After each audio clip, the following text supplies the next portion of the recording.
বিমানবন্দরে গেল ১৫ বছরে উন্নয়ন প্রকল্পের নামে বিপুল পরিমাণ অর্থ লোপাটের অভিযোগে প্রধানমন্ত্রীর সামরিক উপদেষ্টা তারিক আহমেদ সিদ্দিকী, সিনিয়র সচিব মহিবুল হক সহ ৮ জনের বিরুদ্ধে অনুসন্ধানে নামছে দুদক।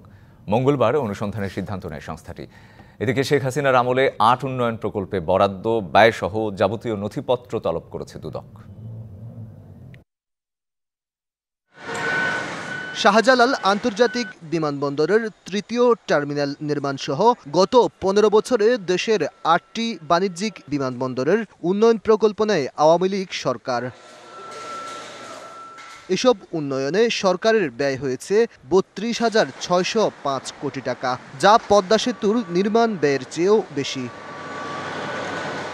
দুদকের কাছে অভিযোগ রয়েছে, উন্নয়ন প্রকল্পের নামে বিপুল অর্থ ঢুকেছে প্রভাবশালী চক্রের পকেটে। মঙ্গলবার দুদক চেয়ারম্যান আব্দুল মোমেনের নেতৃত্বাধীন কমিশন এসব প্রকল্পে দুর্নীতির অভিযোগে সাবেক প্রধানমন্ত্রীর সামরিক উপদেষ্টা তারিক আহমেদ সিদ্দিকী, সাবেক সিনিয়র সচিব মহিবুল হক, যুগ্ম সচিব জনেন্দ্র সরকার, বেসামরিক বিমান চলাচল কর্তৃপক্ষের চেয়ারম্যান মফিদুর রহমান, সাবেক প্রধান প্রকৌশলী আব্দুল মালেক সহ ৮ জনের বিরুদ্ধে অনুসন্ধানের সিদ্ধান্ত হয়। বিমানবন্দরে মেগা প্রকল্পে দুর্নীতির অভিযোগে ২-১ দিনের মধ্যেই অনুসন্ধান টিম গঠন করা হবে।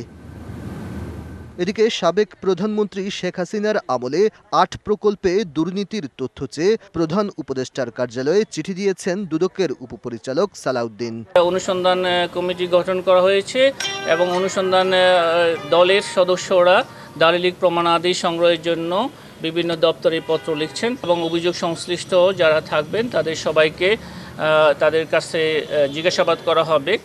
এছাড়া শেখ হাসিনা, সজীব ওয়াজেদ জয়, শেখ রেহানা এবং টিউলিপ সিদ্দিকের বিদেশে থাকা ব্যাংক হিসাব সহ অস্থাবর সম্পদের তথ্য চেয়েছে দুদক। আর্থিক গোয়েন্দা বিভাগ BFIU-তে চিঠি দিয়েছে সংস্থাটি। বঙ্গবন্ধু নব থিয়েটার দুর্নীতি মামলায় সাবেক প্রধানমন্ত্রী শেখ হাসিনার বিরুদ্ধে পুনরায় তদন্তের সিদ্ধান্ত নিয়েছে দুদক। ২০০২ সালে শেখ হাসিনাকে ৩ মামলায় আসামি করা হলেও ২০১৫ সালে তাকে অব্যাহতি দেয়া হয়। Aditya Rafat, DBC news, Dhaka.